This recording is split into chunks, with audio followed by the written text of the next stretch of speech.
الحمد للہ وحدہ والصلاة والسلام علی من لا نبی بعدہ۔ ناظرین کرام، السلام علیکم ورحمۃ اللہ۔ پروگرام آثار قیامت کے ساتھ عامر لیاقت حسین حاضر خدمت ہے۔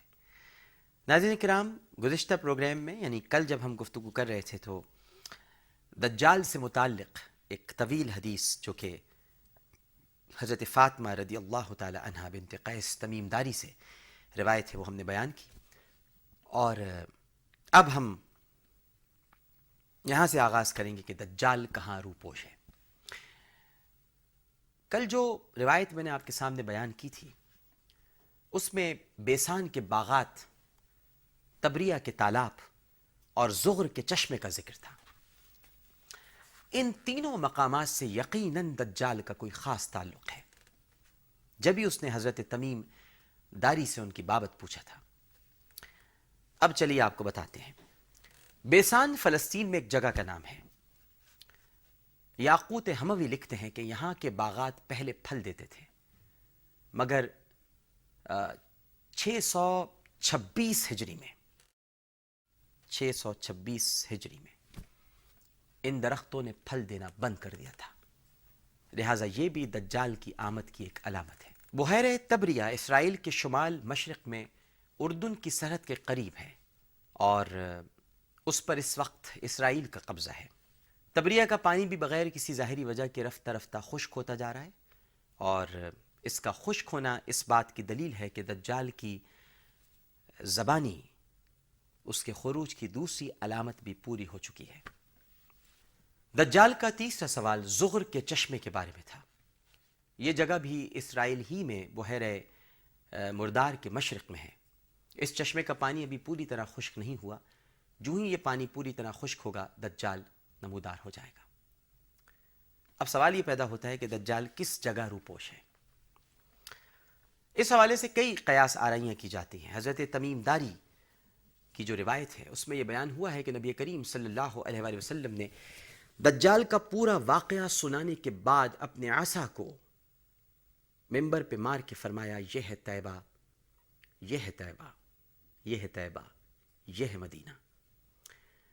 پھر آپ صلی اللہ علیہ وآلہ وسلم نے فرمایا کہ دجال دریائے شام میں ہے یا دریائے یمن میں۔ پھر فرمایا کہ نہیں، وہ مشرق کی جانب سے نکلے گا۔ یہ فرما کر آپ نے ہاتھ سے مشرق کی جانب اشارہ کیا۔ جزیرۃ العرب سے مشرق کی جانب دو جگہیں ایسی ہیں جنہیں مغرب کے عیسائیوں کے ہاں بھی شیطانی سمندر، شیطانی جزیرہ یا جہنم کا دروازہ کہا جاتا ہے۔ اور دلچسپ بات یہ ہے کہ ان تمام مقامات کا آخری سرا امریکہ سے جا ملتا ہے۔ اب لوگ کہیں گے کہ بھئی یہ تو امریکہ کے دشمن ہے، ان کا تو مائنڈ سیٹ ہے۔ اب میں کیا کروں، یہ تو تاریخ بتا رہی ہے۔ امریکہ کے قریب بحر اوقیانوس میں کیوبا سے پہلے پورٹی ریکو کے قریب سمندر میں ایک تکونا پراسرار علاقہ ہے جس کے بارے میں آج تک عجیب و غریب باتیں سننے میں آتی رہی ہیں۔ زبردست تحقیق کے باوجود اب تک اس کی پراسراریت کا معمہ حل نہیں ہو سکا۔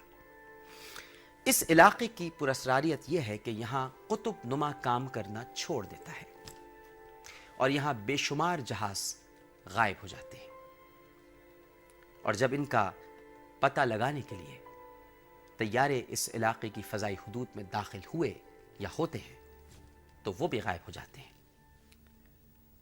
غائب ہونے والے ہر جہاز کی داستان سننے سے تعلق رکھتی ہے۔ اس کو برموڈا ٹرائی اینگل بھی کہتے ہیں۔ اس حوالے سے وہ پہلا واقعہ جو بیرونی دنیا کے سامنے آیا وہ ناظرین 1874 عیسوی میں غائب ہونے والے پہلے بحری جہاز کا واقعہ تھا، جس میں موجود 300 سے زیادہ افراد جہاز کے کیپٹن سمیت لاپتہ ہو گئے، اور جہاز از خود بحفاظت ساحل پر پایا گیا۔ اب وہ حدیث یاد رکھیے گا، وہ جو قبائل کے 30 افراد کشتی ان کو 1 مہینے تک ادھر ادھر لے جاتی رہی اور پھر وہ دجال تک پہنچے تھے۔ تو یہ سمندر بڑا امپورٹنٹ ہے، اس کو ذہن میں رکھیے گا۔ واقعات یہ بھی ہیں کہ ایک مرتبہ جہاز کے تمام مسافر ساحل پر دیوانگی کے عالم میں پائے گئے۔ مسافروں کا کہنا تھا کہ جب ان کا جہاز اس علاقے میں پہنچا تو ان کے ذہنوں کو ایک جھٹکا سا لگا. اس کے بعد انہیں کچھ نہیں معلوم کہ وہ کس طرح ساحل پر پہنچے، اور وہ خود پر بیتنے والی داستان سنانے سے قاصر ہیں. بعض علماء نے ابلیس کا مرکز سمندر میں بتایا ہے، اور یہی وہ مقام ہے جہاں ابلیسی یا دجالی منصوبے پروان چڑھ رہے ہیں.